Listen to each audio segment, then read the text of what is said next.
Philly in the Big Game is brought to you by our friends at Spicer Brothers Construction, R&L Irrigation, the Leanne Wilkinson Group, and De Palma Dental.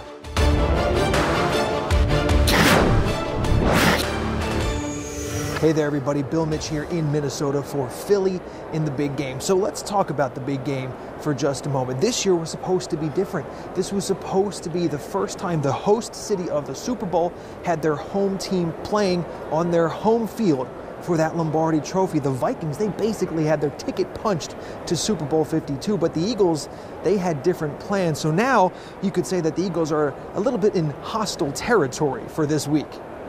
When the Eagles were introduced at media night, they were not welcomed by a roaring round of applause.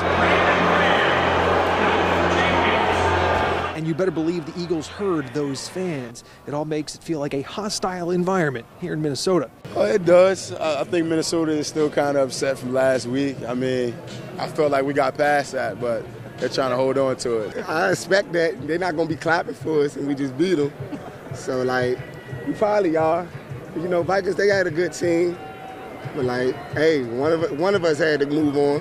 And not just at media night. The birds have noticed the purple all over town and the Vikings banners and billboards you see as you walk through the NFL experience. You go to the mall and stuff, man, you see a lot of purple Super Bowl gear up for sale now. You know what I mean? I think they wasn't planning on the guys in green to be here, but we here. You know what I mean? Just got to accept it now. Accept it or not, the Eagles are in Minnesota for Super Bowl 52. Speaking of the Super Bowl, it's normally played in a warmer environment, but it's anything but warm here in Minnesota, and they are embracing the cold as part of the whole Super Bowl experience. Everywhere you go, you find some ice, whether it's the recent snow that has fallen in the city, or the big carving of Minnesota that these guys were working on, or the giant Roman numerals 52 that fans can take a picture in front of. There's no way to get around the cold here in Minnesota, so the cold is part of Super Bowl 52. And finally, we were able to catch up with legendary Eagles radio broadcaster Merrill Reese here in Minnesota. And we asked him how this team compares to the last time the Eagles were in the Super Bowl, back in the 2004 season. The 2004 had been knocking on the doorstep. The 2004 team had been to NFC Championship games.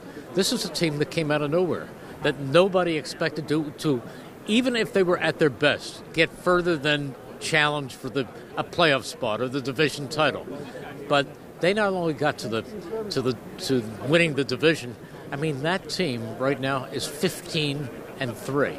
We spoke with Merrill Reese for a few minutes. It was a great conversation. We're going to have more of that conversation as we move throughout Super Bowl week here in Minnesota. So, for Philly in the Big Game, I'm Bill Mich for WBOC News.